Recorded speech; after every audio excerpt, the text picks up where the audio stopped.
السلام علیکم دوستو، ہم نے کتاب تاریخی ادب اردو شروع کیا ہے ایک سیریز کے شکل میں، جس میں ہم صفحہ 3 تک پہنچ چکے ہیں۔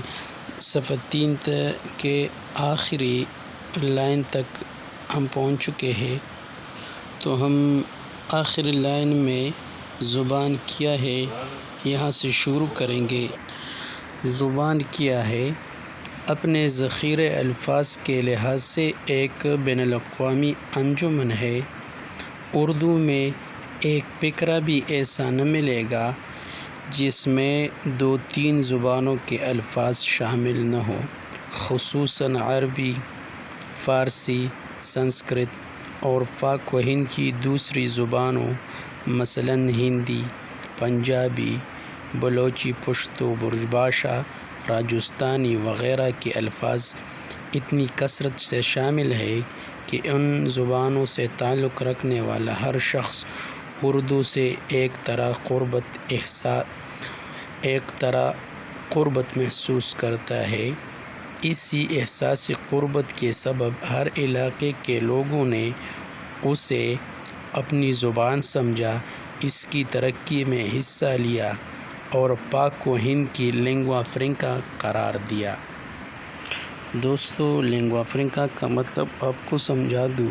لنگوا فرنکا کا مطلب یہ ہے کہ جب دو افراد جو مختلف زبانوں سے تعلق رکھتے ہوں اور ایک دوسرے کی زبان نہیں سمجھ پاتے، تو وہ تبادلہ خیال کے لیے ایک ایسی زبان کو اختیار کر لیتے ہیں جو دونوں کو سمجھ میں آتی ہو۔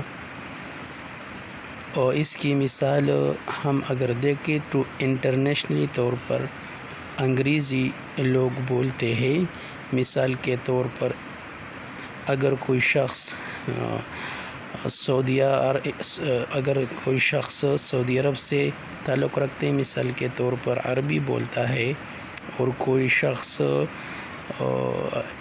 امریکہ سے ہے تو وہ انگریز ہے، وہ انگریزی سمجھتا ہے، تو پھر کیا ہوگا؟ یہ دونوں لوگ جب آپس میں بات کریں گے تو وہ انگریزی میں کریں گے، کیونکہ انگریزی زبان اس دور میں زیادہ تر لوگ سمجھتے ہیں۔ اسی طرح اگر ہم دیکھیں تو پاکستان کے ہر کونے میں اردو بھی لوگ سمجھتے ہیں۔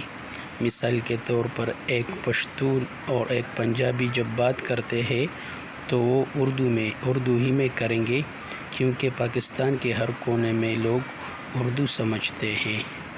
تو اردو کیا ہو گیا؟ لنگوا فرنکا ہو گیا۔ اسی طرح انگریزی بھی لنگوا فرنکا ہو گیا۔ وہ زبان جب دونوں کو سمجھ میں آتی ہو، وہ زبان جب زیادہ تر لوگ سمجھتے ہیں، اس کو کیا کہیں گے ہم؟ لنگوا فرنکا۔ تو انگریزی بھی ایک لنگوا فرنکا ہے۔ اسی طرح پاک و ہند میں اردو کی مثال لے، پاکستان میں بھی لوگ اردو سمجھتے ہیں، انڈیا میں بھی لوگ اردو سمجھتے ہیں، اور افغانستان میں بھی لوگ اردو سمجھتے ہیں۔ تو ان ممالک میں، پاکستان، انڈیا وغیرہ، ان ممالک میں کون سی زبان لنگوا فرنکا ہو گیا؟ اردو۔ تو ہم آگے بڑھتے ہیں۔ مختصر یہ ہے کہ موجودہ اردو زبان دراصل اس سرزمین پاک و ہند کی قدیم ملکی زبان ہے، جس نے مندرجہ ذیل تمدن کے اختلاطی اثر سے موجودہ صورت اختیار کی۔ آرین، یونانی، عربی، ترکی، ایرانی، افغانی، پرتگالی، فرانسیسی اور انگریزی گویا اس کی تشکیل میں مندرجہ ذیل زبانوں نے حصہ لیا ہے۔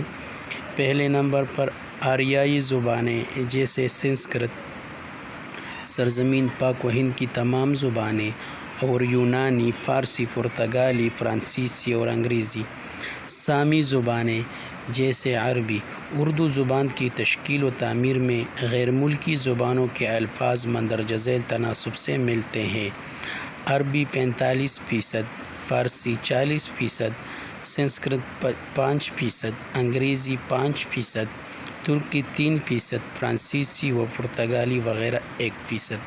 اگر ملکی اور غیر ملکی زبانوں کے الفاظ کا تناسب دیکھا جائے، اگر ملکی اور غیر ملکی زبانوں کے الفاظ کا تقابلی تناسب دیکھا جائے تو اردو میں غیر ملکی زبانوں کے الفاظ تقریباً 58% اور سرزمین پاک و ہند کی زبانوں کے الفاظ تقریباً 42% ہے۔ اردو کی ترکیب میں سرزمین پاک و ہند کے ہر صوبے اور ہر مقام کی زبانوں کے الفاظ پائے جاتے ہیں، مثلاً تامل، برہی، پالی، کنوجی، پنجابی، اڑیا، گجراتی، ملتانی، بنگالی وغیرہ۔ اسی وجہ سے اس سرزمین کے کسی صوبے یا مقام میں بھی یہ زبان اجنبی محسوس نہیں کی جاتی ہے۔ فرہنگ آسیہ کے مصنف نے اردو زبان میں مستعمل الفاظ کی کل تعداد 54,009 پیش کی ہے، جس میں سرزمین پاک و ہند کی مختلف زبانوں کے الفاظ 21,644 بتائے ہیں، اور غیر ملکی زبانوں میں سے عربی کے 7,584، فارسی کے 2,014، 6,014، سنسکرت کے 554، انگریزی کے 500 اور 181 مختلف زبانوں ترکی، عبرانی، یونانی، پرتگالی، لاملینی، فرانسیسی، اسپانوی وغیرہ کے ہیں۔ اردو کا لفظ ترکی زبان میں مختلف شکلوں میں ملتا ہے، یعنی اردو، اردا، اردا اور ارودا، جس کے معنی لشکر کا ہے۔ یہ لفظ ترکوں کے ساتھ پاک و ہند میں داخل ہوا تو اس کی برابری میں یہ لفظ لشکرگاہ کے معنی میں استعمال کیا گیا ہے۔ دلی کے جس علاقے یا بازار میں مغل فوجیوں نے شاہی کیمپ یا چھاؤنی بنائی، اس کا نام اردو بازار یعنی لشکرگاہ پڑ گیا۔ دلی اور لاہور دونوں میں اب بھی اردو بازار موجود ہے۔ شاہجہاں نے اس اردو بازار کو اس کی اہمیت کے پیش نظر اردو معلیٰ کا خطاب دیا۔ اس اردو معلیٰ یا ذی مرتبت فوجی چھاؤنی میں جو نئی مخلوط زبان عام طور پر بولی اور سمجھی جاتی تھی، وہ زبان اردو معلیٰ یا زبان اردو یعنی لشکری زبان کہلائی۔ برج معین دتاتریہ کیفی نے اردو کی وجہ تسمیہ کے بارے میں ایک اور بات کہی ہے۔ ان کے بیان کے مطابق اردو کا لفظ اصلاً سنسکرت کا بھی ہو سکتا ہے۔ یہ لفظ دراصل ارداؤ ہے۔ ار کے معنی ہے دل اور داؤ کے معنی ہے دو۔ چونکہ یہ زبان ہندو مسلم تہذیب کے ملاپ سے وجود میں آئی، اس لیے اس کا نام ارداؤ یعنی دو دلوں کو ملانے والا پڑ گیا۔ یہی ارداؤ بعد کو اردو بن گیا۔ اردو زبان کا لفظ اصلاً ترکی یا سنسکرت سے ماخوذ ہے۔ اس امر پر سب کو اتفاق ہے کہ خاص زبان کے معنی میں یہ لفظ بدیسی نہیں ہے۔ دوسری مقامی زبانوں کی طرح اردو نے بھی ہندوستان اور پاکستان ہی کے علاقوں میں جنم لیا ہے، یہی پروان چڑھی ہے، اور اردو ہندو مسلم اتحاد کے اتصال کی یادگار ہے۔ پروفیسر محمود شیرانی کے لفظوں میں ہمیں یہ ماننا پڑے گا کہ یہ زبان ہندوستان اور مسلمانوں کے داخلے اور توطن گزینی کا نتیجہ ہے، اور جو ان کی سلطنت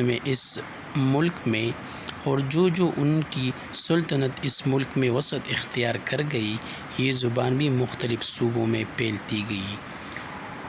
اردو کے ایک دوسرے بڑے محقق مولانا امتیاز علی عرشی نے مئی 1947 کے اورینٹل میگزین میں اردو اور پشتو کے تعلق پر بحث کرتے ہوئے لکھا ہے، اردو زبان افغانوں کی آمد ہندوستان کا نتیجہ ہے، نئی منچل غزنوی، غوری، خلجی، سوری، ابدالی اور روہیلا لباس میں جوک در جوک یہاں آ کر بستے اور نئی زبان معرض وجود میں آتی۔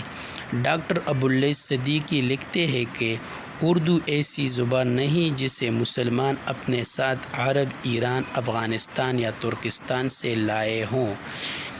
یہ ایسی زبان ہے جو یہاں پہلے موجود تھی اور مسلمانوں نے